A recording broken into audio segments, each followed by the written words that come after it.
Hi everybody. Thanks for coming down today. Promise there's no business PowerPoints or anything. But today we're basically looking at 3D post-conversion and whether that's a viable option and essentially how it is a viable option. And we're going to be looking at it through the gyre of Man of Steel. So I guess we might as well just start off with the trailer, if we can run that.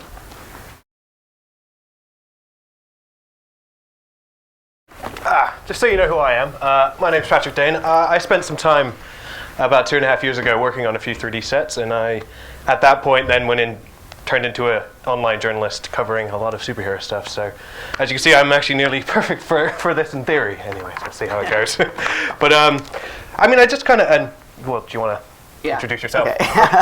I'm Sandrew. I'm Stereoscopic Soup and creative director at Legend3D. I was a supervisor on Man of Steel, and Legend3D is located in Carlsbad, San Diego. We have a small office in LA, and we outsource some of our masking to overseas.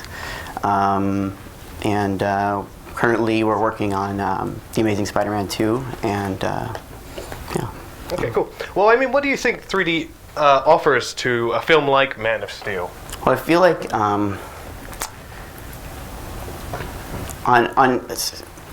a film like Man of Steel, which is sort of the gateway to the Justice League franchise, it needs to have a lot of texture. Yeah. And the film was created in 2D and post-converted into 3D, but it stands alone really well in 2D. But in 3D, we actually get to travel to see War on Krypton and experience getting our asses kicked by Feora and Namek, and we get to see Metropolis, debris flying in our faces, and the scale of all of that. So I feel like it brings a lot. And I saw the film in IMAX with Dolby Atmos, and I was blown away because I'd never, while making it, I hadn't seen it that way. Yeah, well, I mean, obviously you worked on this with Zack Snyder. How involved was he in the process of this post-conversion?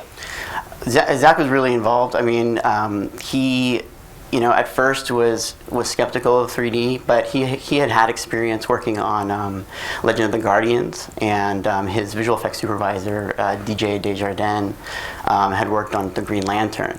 And so they gave us a proper launch, and they were really concerned about how their film would look in 3D. So it was less about, all the other movies that have been out. It was sort of like, how can we make our film look the way that we want it to look? Well, yeah, exactly. Well, I mean, what were some of the specific concerns he had about post-converting this to 3D?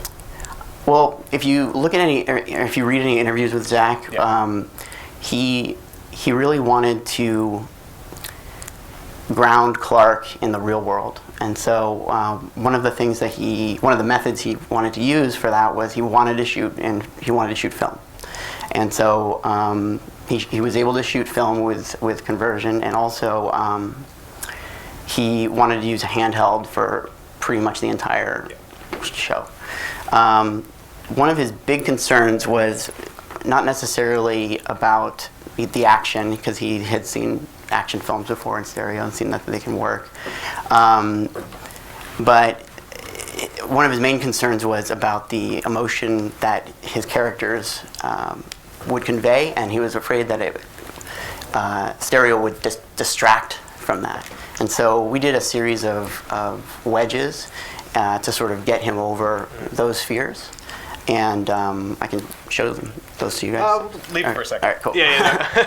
I mean, well, yeah, exactly. I mean, like, where did that start as a post-conversion in terms of telling this narrative? Do you know why? Well, obviously you said why he's not shooting it in native even, but why he thought post-conversion was the route to go, and why, having shot all this, he threw in that element, as it were. Just stereo in general? Yeah. I don't know. I can't speak for him. Yeah, exactly. Well, I mean, I guess we might as well show up. Okay, cool. So, can we show the next 3 clips? So you might have to get out. Yeah. So in order to get Zack's vision across, we showed him a series of examples. So we wanted to make sure that he was using the stereo in a way that was conducive to telling the story and also to not take away from his characters. So if you look at this guy over here, and this is going to jump to the next clip in a second, he looks almost comical. He doesn't look menacing at all. When you look at him, he has full volume. If you take your glasses off, all these guys have they're the exact same size, but he looks large, menacing, somebody you don't want to get in a fight with. This seems a bit comical, and it doesn't work for the intention of the shot. It's a similar situation here. These are the exact same amount of volume, and to achieve this, all we're doing is pushing the disparity positive 25 pixels into the screen, which is a measurement that we use, and here we're pulling it negative.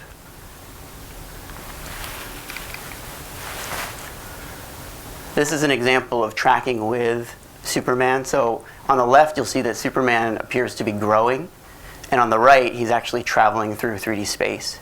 And so a lot of times people will say, well, you need to keep convergence on the object, but obviously this is taken out of context because there's no background, but you can see here that Man of Steel on the left just appears to be growing, whereas on the right, he actually feels like he's going from behind screen in front of the audience.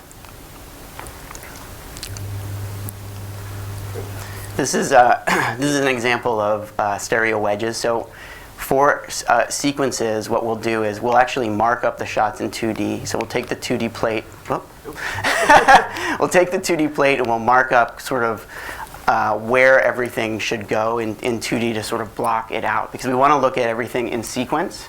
We're doing stereo conversion, so unless we're invited to at the beginning, we're getting involved around the edit and when the visual effects vendors are coming into play. So we have to interpret the film as best we can, and one of the ways that we can do that is by showing the filmmaker's options. So you can see he's flat here and he'll pop into volume. This is a small volume here. Options, and we'll show them this sort of to get their feel of what they think, and if they feel like Man of Steel looks distorted when he's large, or if he feels too flat when he's small, and try and get a baseline for what it is that they're interested in. So you can see here.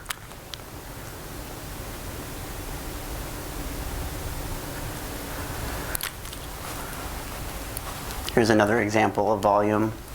So this is 2D.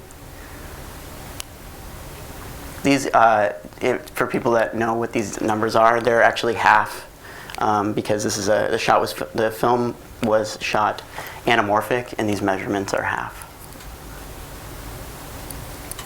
So when you look at the large here, if you look at how broad his shoulders are, and look at how skinny his neck is, and he feels like he's a turtle popping out of this thing instead of feeling like like he's filling out that space. So by going a little bit smaller, we can make him feel larger, and if we pull the background in a bit, we can make him feel a bit larger. Pay attention to the woman in the back here. On the small version of the wedge, she looks like she's tiny. She's not pushed far enough back, and actually even in the large, I don't feel like she is. I think for the feature, we actually pushed her back further, but this is sort of just an example of a wide shot, and once we sort of get the parameters for the baseline of the close-ups, the mediums, the wides, we'll design all the shots, shot for shot, with those parameters in mind, keeping in mind proportion and scale and volume, and then we'll look at all the shots in sequence and in context with the filmmaker, hopefully, and then and change it from there. Then we'll submit to the filmmaker, and we'll watch, and we'll make whatever changes that he's looking for. So we try to do a little bit of pre-production in advance, and we were able to with Man of Steel because Zach cared about the 3D version. This is an example of a vista shot. So this is a wide shot, and if you can see here, these guys they look a bit miniature because we're converged on them, and we have this great vast land that has a lot of volume. So we push back positive 25 pixels, and you can see their scale starting to get adjusted, and it's not too painful to look at, but there's still a lot of volume in the background.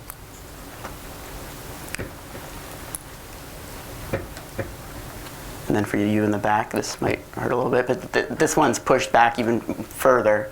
But if you can make your eyes resolve on this, it has a great amount of scale. There's still volume in the background, but the next 3 versions are basically variations on fall off. So one of the advantages of stereo conversion is that once this is all in the system, we can dial it however you'd like. So if you feel that you want your characters to look meek and or menacing, or have some sort of emotional drama, there's a way to get that across with just dialing in the parameters and looking at it in sequence.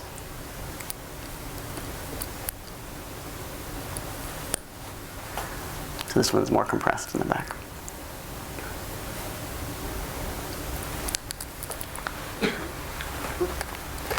Let me come back around.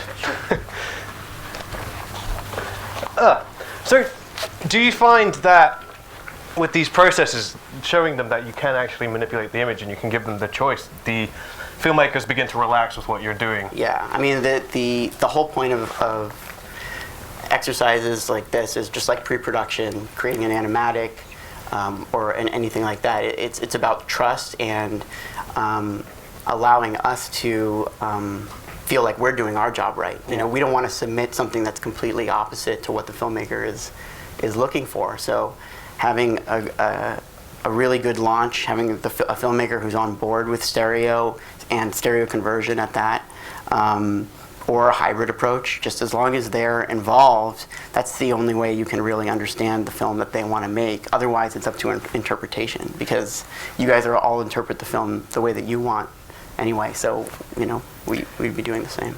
Do you know if Zach made any, because did he know that it was going to be into 3D when he went into shooting it, and if there was any precautions that he made beforehand? I mean, he knew it was back and forth kind of debate with the studio whether or not they were going to do it, and I think one of the main concerns was film and 35mm anamorphic and handheld.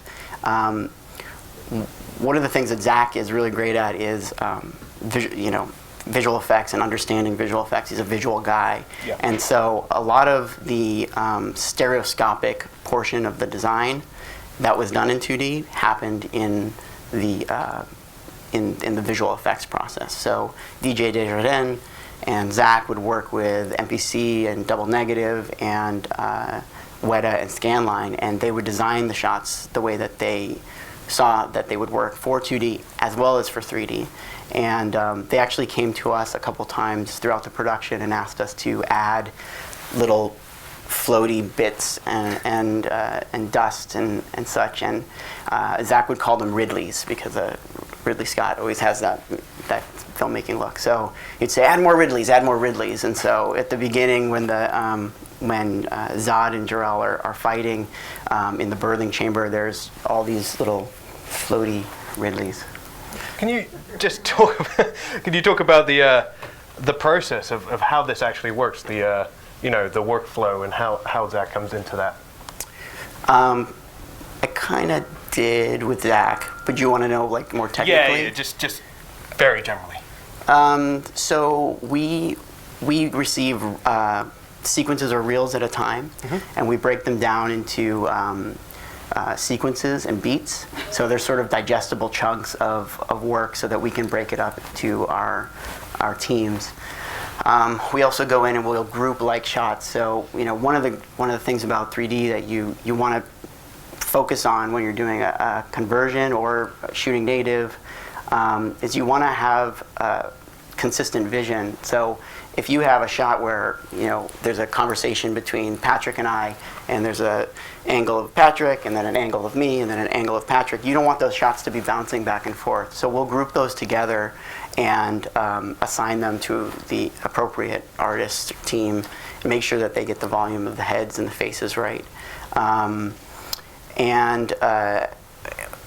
More technically with our conversion process, we it's basically an animation pipeline. So we take every single shot and we break it up into to keyframes.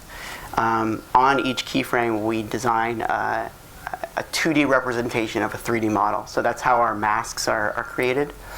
And then we'll send those masks to India to be in between. While that's happening internally, we'll be taking those keyframes and creating stereo keyframes. And so we'll be able to look in sequence and watch, Zod's battle with Superman as individual frames, sort of like animation company would do an animatic. And we'll look at that, and the following day, because India works while we sleep and we sleep while they work, we get the masks in, we plug them into our system, and we get to see the shots in 3D the very next day. Obviously there's breaks, there's tweaks, there's not things that, there's a lot of things that we don't necessarily like, so we go in and we tweak and we finesse and just continue that process, the review process, trying to make sure that it's working for us. And a lot of times we'll do variations for a filmmaker. So if we can get their attention, which like we could with Zach, and we are with Gil Keenan on Poltergeist and Mark Webb on Spider-Man, we'll give them options. So we'll give them a small, medium, and large sequence. We'll converge it differently and try and get them to pick a path for us to go down so that we can more confidently make the decisions internally ourselves, present them, and learn from their critiques and move on. Sure, and I mean, as we saw with those markups, you have a plethora of choices to give a filmmaker. So I mean, do you show them a variety of ranges, and who ends up making those choices? So I don't like to show the markups to the filmmakers because I think it's a bit, not that they wouldn't understand it, but it's just a bit rudimentary for them. So that's just more of something that we do internally to get us all on the same page. But we will show them the wedges in order to get them to buy off on them. Well, I mean, talking just a tiny bit more generally now, I mean, there's a stigma around post-conversion, and a lot of people say, native's the way to go, and that's obviously a debate that's going to be had over today and yesterday, tomorrow even. Yeah. But I mean, how do you think post-conversion shakes this, basically, this stigma? I mean, it's a lot of it has to do with money, but the visual effects vendors they charge for stereo because it's another round of reviews and it's another thing. So in order to do visual effects in stereo, you have to shoot in stereo and then do all your visual effects in stereo. So you have to rent your cameras, you have to have stereographers, post and production. You kind of double your storage, double your reviews. You're doing a lot of stuff. That said, it looks great, and I am, definitely into a native hybrid workflow.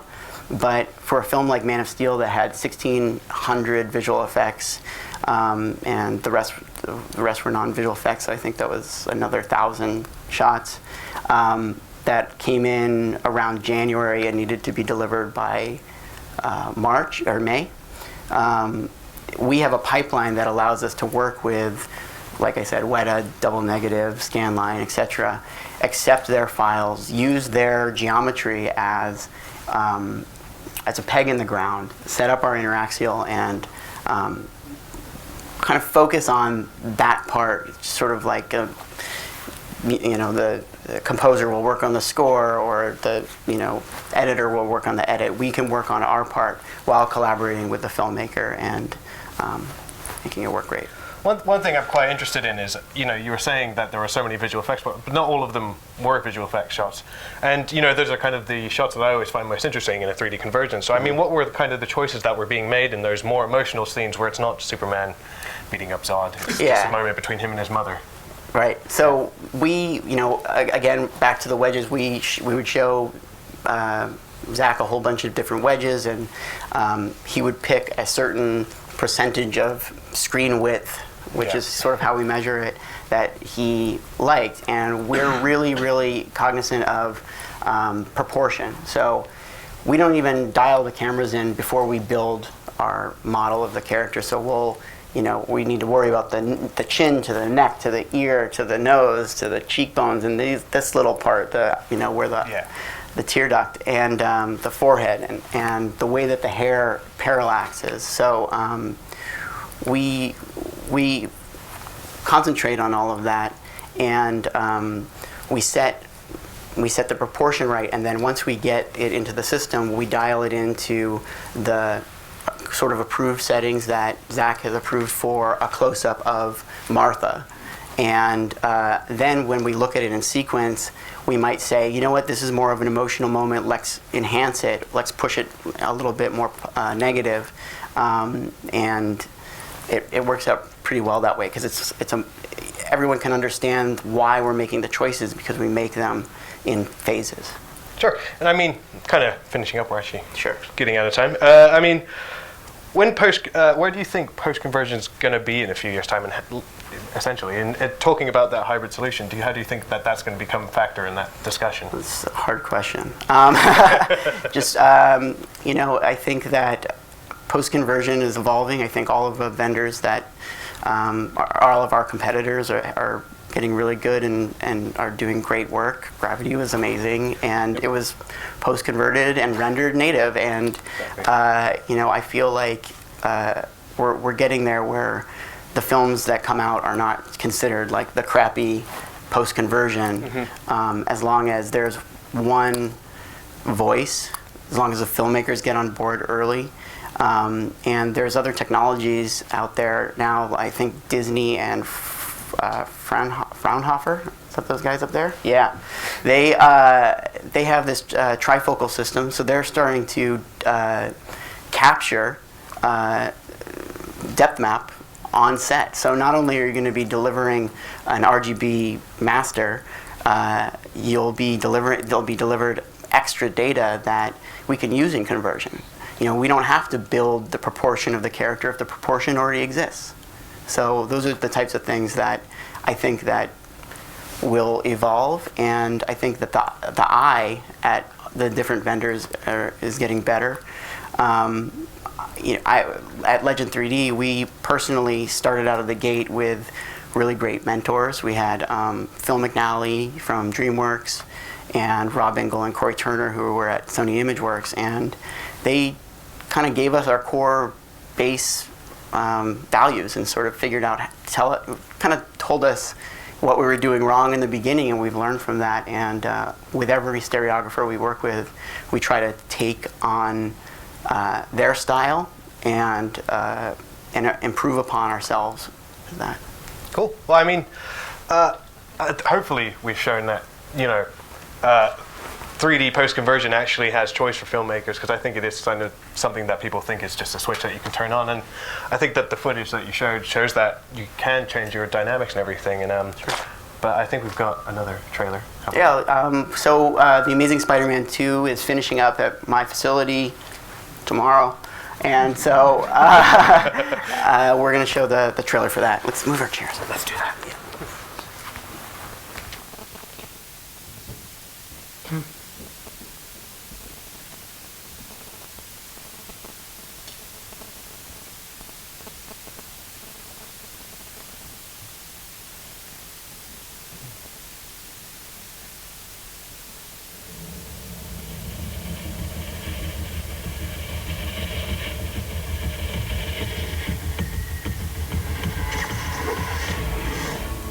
Every day, I wake up knowing that the more people I try to save, the more enemies I will make.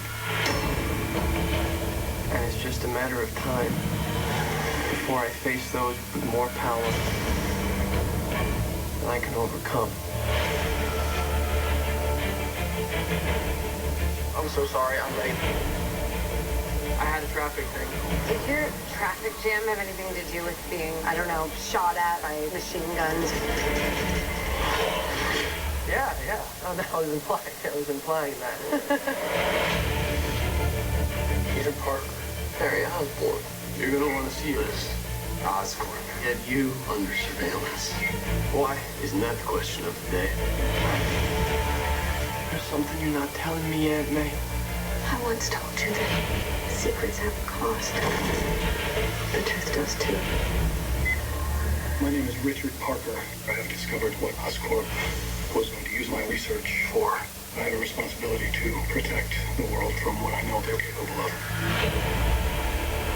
What is all this? The future. We literally can change the world. What about Peter? Not everyone has a happy ending.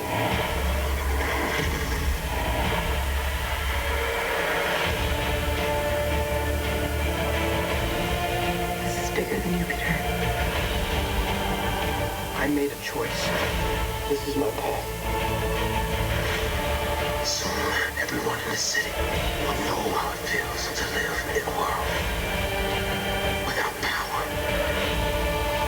without mercy, without Spider-Man.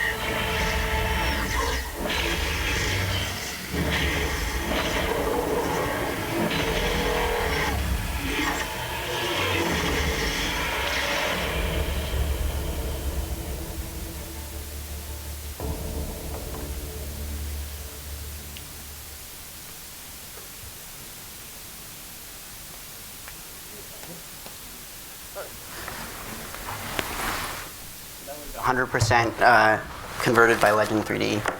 Was none of it shot in native? Oh, that's pretty impressive. Sure, we've got questions now. Anybody? Come on, someone's got to have a question. Come on, press conversion. How many man-hours for Man of Steel?